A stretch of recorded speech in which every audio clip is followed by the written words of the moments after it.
Hey everybody, welcome back. I'm Andy. I'm Josh. And we're going to be enjoying the World of Warcraft, the Burning Crusade cinematic trailer today.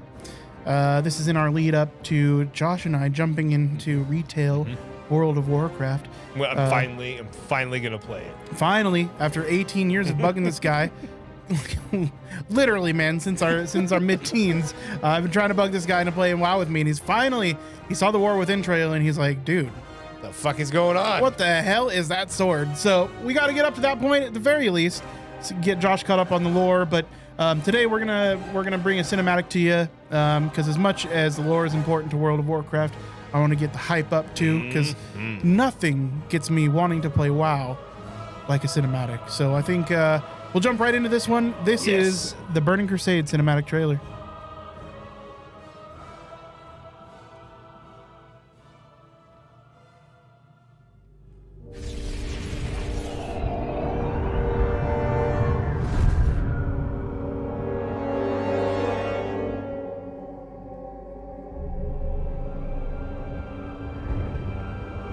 Imprisoned for 10,000 years.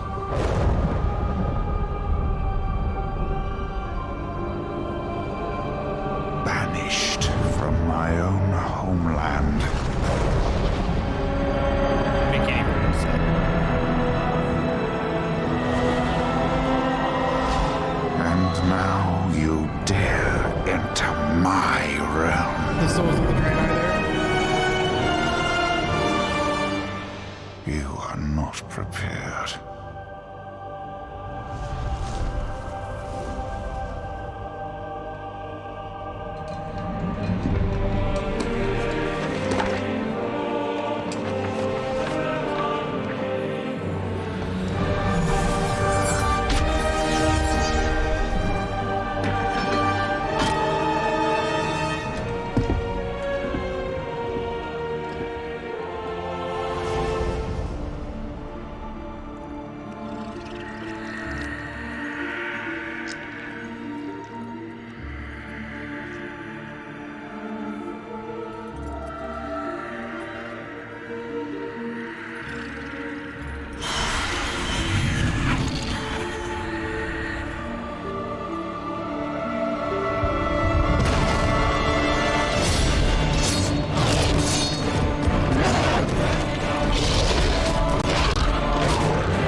Yeah, man. So that is the Burning Crusade cinematic.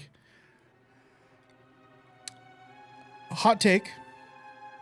It is one of my least favorite cinematics for World of Warcraft. A lot of people say that it's just a better version of the vanilla World of Warcraft cinematic. It kind of like, I definitely felt some, watching them back to back like that, I definitely felt there was influence from that first one, because they did they did effectively the same thing. Yeah, same scene to scene, characters fighting characters. They really did kind of show off what you should expect in the game in the original trailers. So, you start with the opening of the reopening of the Dark Portal, and knowing that you're going to be going through there, and then getting to see some of what you might experience. You learn that Draenei are coming as a playable class. You learn about the introduction of the Blood Elves as a playable class. Yep. So again, this is a very informative cinematic trailer, but not a lot has happened until right here. And then you get this really fucking cool sequence of like quick flashes of action, and they do a couple of really cool things in this trailer. So I think the action, it is super action packed, and the action I have no problem with at all. I think that's really good. It took a little while to get here. It happens really fast. And dude, look at that. That is the best screen wipe that I've ever seen. They literally use the orc to wipe the screen for the next scene. Wow. Yeah, that's so cool. That is phenomenal. Yeah, man, that is some damn good editing and storyboarding. The first time. Yeah, it's smooth. It's so good. Right? And you get to see it looks, so as far as I know, this is not a paladin, it's a priest, so you don't really get a good idea that paladins are coming to the Horde by this, but we do see some actual like I'm pretty sure this is the same orc warrior that was in the original Warcraft trailer. We see the same human mage that we saw in the original trailer, fighting possibly the same Tauren. Yeah, fighting, I think, who is the same orc Tauren shaman. Getting polymorphed, which I recognize. And then of course we've got the same warlock here that we saw in the last one, killing a bunch of murlocs, but he's in his fucking super badass PvP gear now that he's level 60 and he's walking into the Burning Crusade for the first time. So it has really cool points to it, but to be honest, I am just not the biggest fan of Illidan. As a character, as an archetype, he to me just feels like he does have some like edgelord. I was gonna say he's just the fucking edgelord of WoW. Yeah. Of the Warcraft universe. For 10,000 years I was in prison. Yeah. He does look at my green tattoos. And the story of Illidan is actually a really good one. I do like the story of Illidan, especially if you read the books about the First War. Or the War of the Ancients, rather. It's even before the First War. It takes 10,000 years, or it takes place 10,000 years before the start of Warcraft. Yeah. So you're learning the history of Azeroth, right? So if you read the first book of War of the Ancients, you really get a good grasp on like who Illidan is and the story of Illidan. And you do get like, some you get a lot of Illidan in Warcraft 3 for sure. But yeah, in War of the Ancients, he's really expanded upon. And as Konahula in chat is mentioning, he's very much a product of his time. Super edgelord in those days. Yeah, no, I get it. I guess I wasn't, because even at the time, I was like, oh, dude, this could have been the Lich King, right?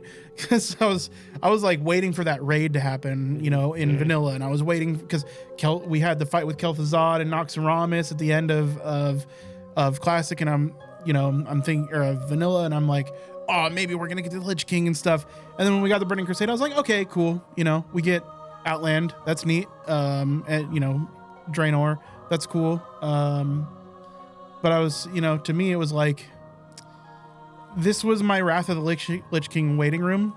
Although again, one of my favorite raids ever was Karazhan. I think that was like a super unique raid. I remember having problems with the Shade of Iran in there. Super great. All the dungeons were awesome. All of the heroics were great. All of the raids were great. Just as far as the cinematic goes and the expansion itself, I took huge breaks in the Burning Crusade where I wouldn't play for months. So it's because I got a girlfriend at the time. That wasn't necessarily Burning Crusade's fault. No, it wasn't. But at the same time, I had girlfriends throughout all of Wrath of the Lich King, and I played the bejesus out of that. So, yeah, I don't know. The Burning Crusade, I'm not as fond of as I think most are. A lot of people think that there's two camps. There's TBC was the best and Wrath is the best. Yeah. So I'm definitely the Wrath baby for sure. Okay. But yeah, no. I love this trailer. It's still a WoW cinematic, but it's still a good trailer. But you know, it's rated 10 out of 10. But on the scale of 10 out of 10, it's like a 6 for me. So it just doesn't get my jollies as much as the other 10 out of 10s. So that's my thoughts. No, that's fair. It's fair. I mean, cogent. Don't seem unfair to me. Also, they just every time Illidan comes on screen, he has to tell you you're not prepared or you are prepared. It's one or the other. And God, he like way to make a one-dimensional character less dimensional. Like, God damn it. Thank you guys so much for taking your time to join us in this World of Warcraft adventure that we get started on not long ago, and hopefully continue to go down this road for quite some time. We look forward to viewing more WoW content, WoW lore, cinematics, and everything with you. Again, if you have any suggestions, throw them in the comments. Join us live on twitch.tv/videogametango, or check out our Twitter or Facebook, facebook.com/videogametango, twitter.com/videogametango. We're Video Game Tango everywhere. So all over the place. All over the place. You can't not see us. We're everywhere. We are Legion.